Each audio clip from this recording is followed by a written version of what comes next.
चिपळूण महापूर 2022. ती रात्र आणि तो पाऊस कोणी विसरू शकत नाही. सगळीकडे पूर्ण चिपळूणभर पाणी झालं होतं.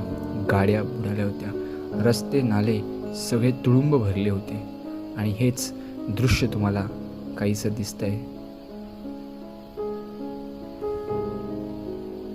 चिपळूण कराड महामार्ग पूर्णपणे पाण्याखाली गेला होता.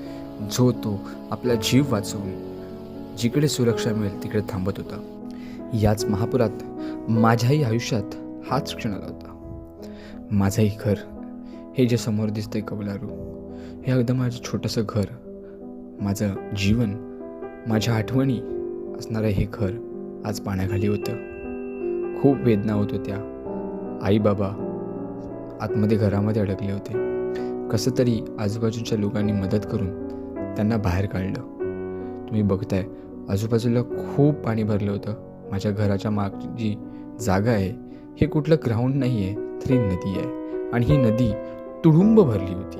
एवढी तुडुंब भरली होती की याचं पाणी अक्षरशः माझ्या घराच्या छताला लागलं होतं. रात्री तर ते पाणी छताच्या वरून सुद्धा गेलं. आमचं सर्वच लुटलं गेलं होतं. काहीच राहिलं नव्हतं. वाचला होता तो जीव आणि राहिल्या होत्या त्या स्मरणात आठवणी. 2022 सालची ही काळरात्र माझ्या घरातलं कोणीच विसरू शकत नाही. आम्ही सगळेच निवांत झोपलो होतो, परंतु बाहेर पाऊस मात्र धो-धो पडत होता. मी मुंबईला होतो, परंतु माझे घरामध्ये आई बाबा आणि माझा लहान भाऊ हे आम्ही सगळे तिघंजण या घरामध्ये राहत होतो. रात्री पाऊस पडला. आम्हाला वाटलं नेहमीप्रमाणे पाणी भरेल, परंतु सकाळी ते पाणी खूपच वाढलं, घरामध्ये शिरलं. आम्ही जीवाच्या आकांताने आमचं सर्व सामान पूर्ण जिथे सुरक्षित ठेवता येईल तिकडे ठेवण्याचा प्रयत्न केला, परंतु व्यर्थ. पाणी तिथे सुद्धा पोचलं.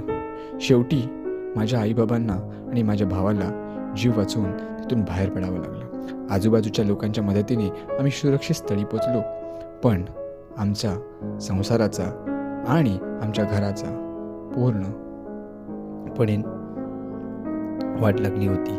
त्यामुळे आज हे जे घर बघताय हे उभं करताना मला खूपच अडचणी आल्या, परंतु आम्ही हिंमत हारलो नाही. मी माझ्या आईवडिलांना धीर दिला. होईल, देवाने जे केलं आहे त्या ठिकाणी दुसरा मार्गसुद्धा उपलब्ध करून दिलाच असेल. आम्ही प्रयत्न केले. आठवणी तर आमच्या मनात अजूनही चालत आहेत. ती दुःख रात्र अजूनही आहे. ते सर्व जे आम्ही आजपर्यंत जमा केलेली पुंजी होती, जे काही व्यवस्थित साठवलं होतं, जे काही भविष्य बघितलं होतं, माझे सर्टिफिकेट्स होते, माझे डॉक्युमेंट्स होते, माझ्या कितीतरी आठवणी होत्या, आईने साठवलेल्या साड्या होत्या, अशा अनेक आठवणी होत्या ज्या भले कमी किमतीच्या असतील, परंतु त्यामध्ये आठवणी खूप असल्यामुळे त्याची किंमत करता येत नाही. या सगळ्याच आठवणी या पाण्यात गेल्या. परंतु काय करणार, निसर्गापुढे आपण काहीच बोलू शकत नाही. आणि या निसर्गाचा हा कोप आम्ही सुद्धा सहन केला. आणि ती काळ रात्र आजही आमच्या लक्षात आहे. तिथून उभरताना आजही मनात भीती तशीच आहे.